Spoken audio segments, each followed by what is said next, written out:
Yeah, so we originally planned on having a Republican and Democrat, and then we couldn't find a Republican to show his face, so here we are. My name is Jim Arkedis. I live in Washington, D.C., and from time to time I pretend to know something about American politics. So, looking ahead to the midterms in 2018, which come up early first week of November, basically, I think Gail mentioned it yesterday, the idea that we're either going to have a wave, a tsunami, or a sea change. And so the boldest prediction I will make is that, yes, we're going to have one of those things towards the Democratic Party. The issue is how big, which one of those things is it going to be, because they are all differences of magnitude. And so I thought what I'd do is outline the three, or I think I've got 6 factors supporting the idea that it will be a very, very good year indeed for Democrats, and then a couple reasons that Democrats run a risk of potentially not having quite the sea change level of success that they otherwise might. So, number one, out of all things, is the idea of enthusiasm. Democrats, most of the country hates Donald Trump with a passion. Enthusiasm is an incredibly powerful thing, especially in American politics, because it's kind of binary. On the one hand, you have Democrats who are incredibly excited, right? Like we saw just last night in Pennsylvania, the idea that Connor Lamb, who is a very conservative Democrat, could eke out a win in a seat that went for 20 points to Donald Trump. Now, that pattern model, it follows an overperformance over the course of the last year in the United States in special elections from Georgia to Alabama, where Democrats picked up a Senate seat, to Kansas and South Carolina. Now, Democrats didn't even win most of those seats, but the thing that is incredibly important is in almost every one of them, the Democratic candidate outperformed the 2016 result by usually well north of 12 points, or 10 points. That's incredible. Following Connor Lamb's victory last night, it's not, a win is a nice thing, but I think the real question that plays into enthusiasm is how many Republican members of Congress are we going to see announcing their retirement in the next 24 hours? Because why would you want to go through a campaign that should be a cakewalk, that all of a sudden you have progressive activists and donors motivated and working hard to win districts that Democrats shouldn't otherwise win, all of a sudden deciding that this is the year to go for it. If you're a Republican, you look at the situation and just say, no thanks, I'm going to stay home. Other issues have been motivating factors. We've talked a lot about immigration as it plays into polarization. We've had several women's marches. We've had, right now in this very instant, we have students all across the country in the United States walking out of their classrooms because they're sick of school shootings, right? When it comes to debating issues like gun control, we do see a sea change. No longer are Democrats forced to stand up on lecterns like this all across the country and say things like, as a gun owner, I'm for responsible gun ownership. Democrats are now saying, I'm for banning AR-15s because it's wrong and because it kills people and we have to stop doing that. That's a very different way to frame an argument, and it's thanks to enthusiasm that we're seeing a change in ways that we didn't think were necessarily possible in November of 2016. My one anecdotal experience is I have a friend who is not typically very politically active. Has probably voted for Republicans before. But just a couple weeks after Donald Trump was inaugurated, he looked at me and said, as we were standing there at the Women's March, he looked at me and said, I think I've been to four protest marches in my entire life, and 3 of them have been in the past 8 days. That's what we're seeing happen in the United States, and that's going to contribute, probably the biggest factor of all, to Democrats doing very, very well this year. The second issue is candidate quantity and quality. I run a political action committee, and probably already this year I've had somewhere north of 25 conversations with candidates, good people who have government experience, who have been military veterans, who have served in the federal government, wanting to find other ways to give back, and have decided that they're going to go run. There's even an organization now called Run for Something that just finds people, progressives on the left, to go run for an office in ways that we never have before. I think that if somebody correct me if I'm wrong, but I believe for the first time in many, many moons, Democrats are going to have candidates competing in all 435 congressional districts this year. Like that's an incredible victory in and of itself. Quality is also important, right? Like these people who have served either as military veterans or government workers or just people who've been involved in civic activism. Typically we're pulling teeth trying to get people to show up and want to present themselves in the campaign. That's not a problem. I think in Gail's presentation yesterday we saw this explosion of female candidates, which is really incredible. A lot of them, the vast majority of them are not going to make it through their primary, but the fact is it's healthy competition for the first time. That's a very good thing. The next big factor contributing to the Democratic success, the impending Democratic success this year, is Donald Trump's approval rating continues to hover around or just below 40%. Typically in off-year midterm elections, that spells trouble in general for the incumbent party in the White House. This year, when you have an incumbent with an approval rating of 40% or less, that typically spells disaster. The Russia investigations are going to keep coming.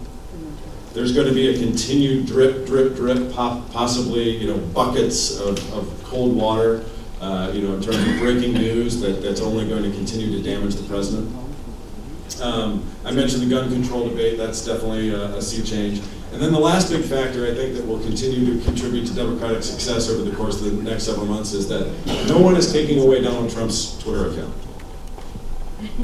Whenever the White House has a good day or two, message-wise, all of a sudden Donald Trump says something crazy and steps on his own message and reminds people who are enthusiastic and activists why they hate him so much and why we have to go beat this guy and contain him.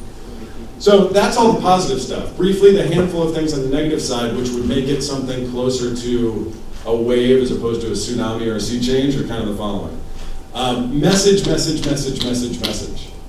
So many people have stood up at this lectern and spoken about their whiz-bang gizmo that finds voters and talks to them and segments populations and stuff. The one thing, I do a lot of work with the National Democratic Institute in developing democracies where you can't rely on whiz-bang technologies. And certainly, following one of the presentations today about the Europeans' restrictions on big data, the idea that you have to have something to say and you have to be able to say it compellingly and you have to be able to do that to the right audience to motivate them is something that will continue to be extremely important in American politics.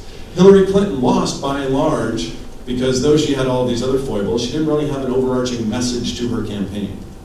When Democrats run candidates like Connor Lamb, who represents his district as a quite conservative Democrat, you have to make sure that those candidates can say things that resonate with their audience. And that means, for the Democratic Party, that we can't insist on ideological purity. Because if we are to win marginal seats, we have to know that the candidate fits the district and is giving the district a message that resonates with them. We are in a bit of a realignment in terms of political support in the United States right now. Trump is going to continue to attract bluer collar voters that Democrats like to think have always been ours. And we are going to begin to pick up support we already have in basically conservative outlying suburban districts, surrounding urban areas. Voters who are economically conservative, but perhaps more socially liberal and just disgusted by everything that Donald Trump is. People who voted Republican for quite often in the past. We have to know how to message to those new voters who we hope to persuade to our side. Technically speaking, gerrymandering on the House side is a big problem for Democrats. This is the way that Republicans won a bunch of state races about 8 years ago and drew the lines so they would have representatives choose their voters as opposed to vice versa. Democrats on the House side have seen numbers saying that Democrats are going to have to win somewhere around 54% of the popular vote nationwide in House elections to carry the House, which is ridiculous. On the Senate side, we have a bad map. Democrats are, that means which Senate seats, they're 1/3 of the Senate seats are up each election cycle. This time, Democrats are defending seats in more conservative states like North Dakota and Missouri. So we're playing a little bit more defense in the Senate. The tax bill is another reason that if it starts to, the tax bill was, the tax scam was the big Twitter hashtag that Democrats used, and that was right. This tax bill was laden with massive, massive, massive benefits for rich people and corporations. The Republicans were smart about how they wrote it because they did include, marginal benefits for people in the middle class. If the Republican Party is able to successfully message around that bill, that could stem some of their losses. That said, I think it's quite notable that they abandoned any messaging on the tax bill in the Pennsylvania special election that just happened yesterday. The last two things are Russian interference, foreign interference, could dampen, confuse, divide, polarize the electorate. And the things that Shane Greer was talking about earlier that are genuinely terrifying, and how foreign entities can use technology to manipulate what people say and how they look and where they say it. I mean, that's fascinating and horrible. And then the one kind of wild card thing that could motivate a lot of the conservative base is a surprise Supreme Court retirement. The idea that one of the justices, Kennedy, who's conservative, who's quite elderly and might announce his retirement, and then the Republican Party can message around the idea that we have to get our base out to make sure that Democrats don't take Congress so we can get another conservative justice through. And that traditionally in American politics is a very, very big motivating factor. So that's it. Thank you.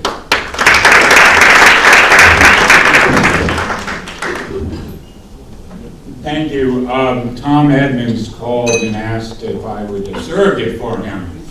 And I said, you do remember my party affiliation? And he said, yes, but that's okay. You can do a good job as the Republican. And as a result, you'll notice I have my phone.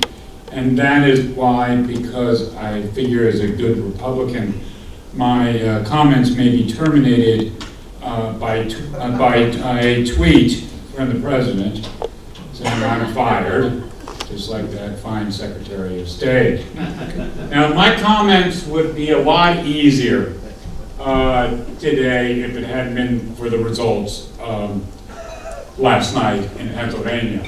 But for a few hundred votes, we might be able to say a few things that have some resonance. But nevertheless, I will go forward. A couple things. Let's be clear. The Democrats only have a 7-point differential in the generic vote, according to the Real Clear Politics scorecard. That's certainly a number that would not suggest that the Democrats will take over the House of Representatives. There are too many districts where they would need to gain 8, 10, 12 points on the Republican in order to take over the House of Representatives. Secondly, whenever Republicans are in trouble, there are two words that come to the fore to make sure that they stay in power. What are those two words? Nancy Pelosi. Whenever in doubt, there is great fear in voters, particularly independent voters, of Nancy Pelosi and indeed Chuck Schumer. Their favorability ratings are in fact lower than Donald Trump's. And we can count on them to maintain such a low esteem during the next few months. Now, the other thing is that what's going for us are men. And with a little reference to my colleague, Denise Barron, yes, we can categorize these men. Real men. We are talking about men who wear Carhartts, not Patagonia. And we can count on these guys to show up with their guns and vote. So we don't believe that there's any chance for them to drift off into the other camps. Pickup trucks don't drift off the political road. So let us be clear. It is true that women will comprise 52%, but we also have the support of real women. We're talking about women over the age of 50 years old who go to church, who believe in Donald Trump, to disregard all this stormy activity, because it is not appropriate. And, the president wouldn't do such a thing because he is president of the United States. But let's be clear. Stormy Daniels has no impact on the day-to-day life of most Americans. I gotta tell you, most Americans wake up in the morning and worry about their jobs, education for their kids, perhaps how quickly they'll get to, their work or school, transportation, and whatever happened to their sports team last night.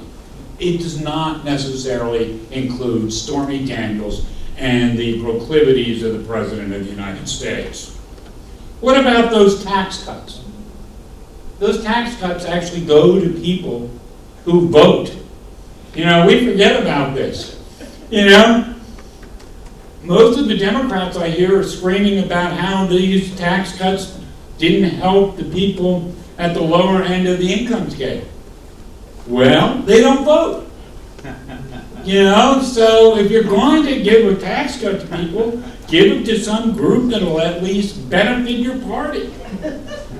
Then, what about the Democratic primary? Take a look at some of the candidates in the Democratic primaries. They make that guy Sanders look like a centrist.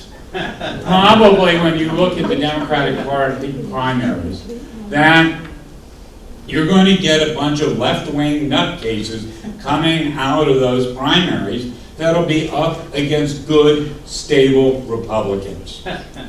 And I suspect the voters will take the choice between a good, stable Republican or a left-wing nutcase and take the Republican. Finally, it is about the economy, stupid. And the American economy can't be doing better. We've got the lowest unemployment rate in many years.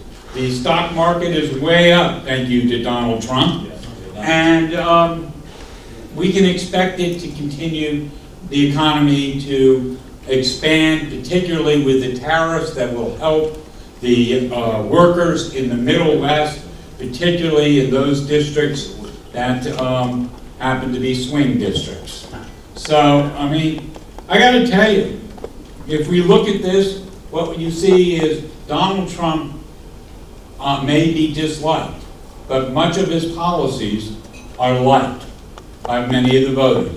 And maybe what we're seeing here is a little bit, if we're at the European Association of Political Consultants, a distinction that Bill Hamilton, former great pollster, said to me about Europe.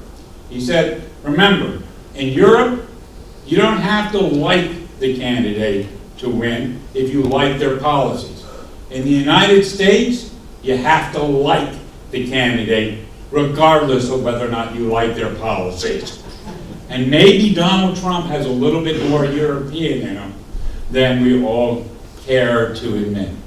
So we look forward to being in the majority in the House, Paul Ryan, and Mr. McConnell will be returning as well in January. Thank you.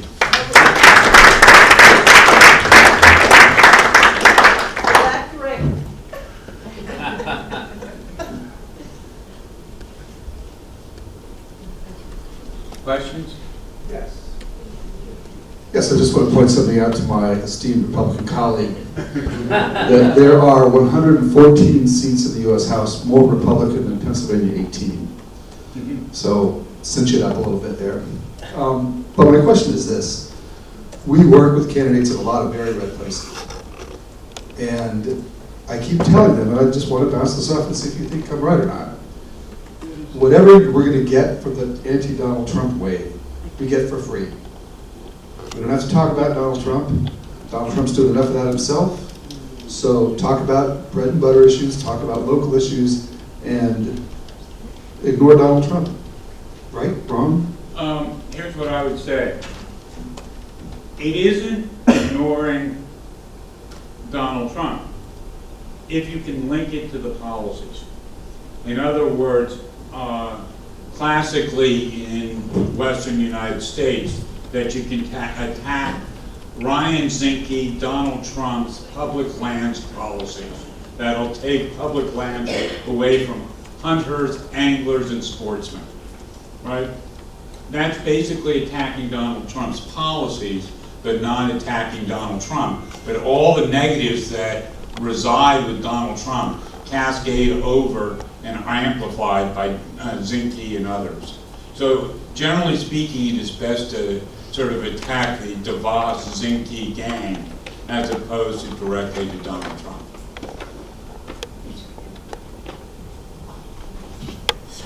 I have a question about gerrymandering, because you know that Republicans in some places win because of this, and there are some precedents when it will be a new cutting of the districts. So what is your perspective?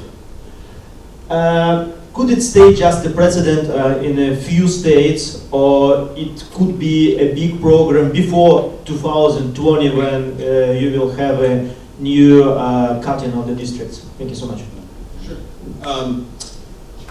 So we've already seen a few cases like North Carolina and Pennsylvania where respective courts have said that these lines are essentially horribly racist and you know, clump large numbers of black voters together to ensure conservative, to ensure minority votes are clustered and conservative votes are spread out. So there are NGOs that have come into play over the course of the last several months. One is headed by former Attorney General Eric Holder to raise the issue and promote the issue on the legal level. And so like in both cases, especially in Pennsylvania, the special election we had last night, that district is going away between now and November. Because there has been a state Supreme Court order to redraw the lines of the district before the November election.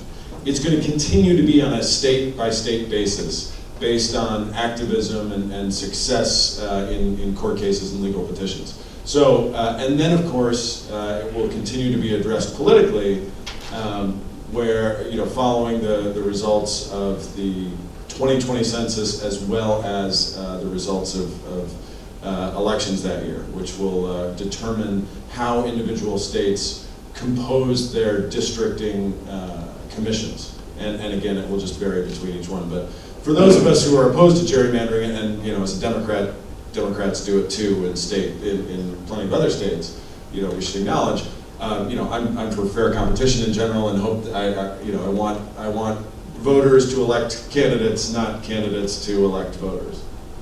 Yeah, and the great thing, you know, about all the commissions that equalize districts now, that there's such a great, you know, move to have independent groups come in. It's great for business, for political consultants. I mean, that's the thing that everybody forgets, is that competitive districts are far better for our industry. And you know, let's keep the business in mind as well as the good politics. One thing I want to point out is there are many people who say things such as, you know, well, if I vote Democratic, then the Democrats, you know, will take over the House of Representatives. Americans don't vote tactically. They're not sophisticated in that way. It's not a multi-party system where you can put the squeeze on one party versus another. We don't really think about who's in control of what body. We end up voting for the person, maybe to some extent for the party, but they don't sit around and say, boy, I really want to make sure the House of Representatives go into Democratic hands. It's not as nuanced as in other parts of the world. Nancy Pelosi.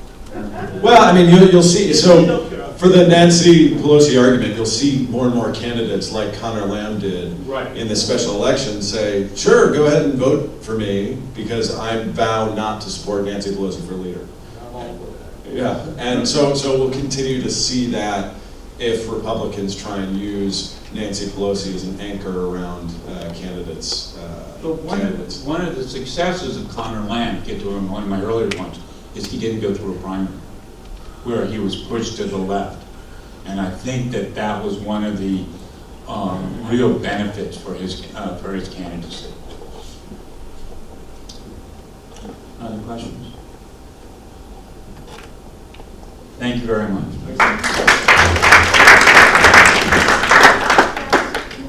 Great. Well, we have a break, a coffee break, and then we have 4 remaining panelists. So thanks for keeping on time, everyone, and see you back in here in 10 minutes, 10, 15 minutes.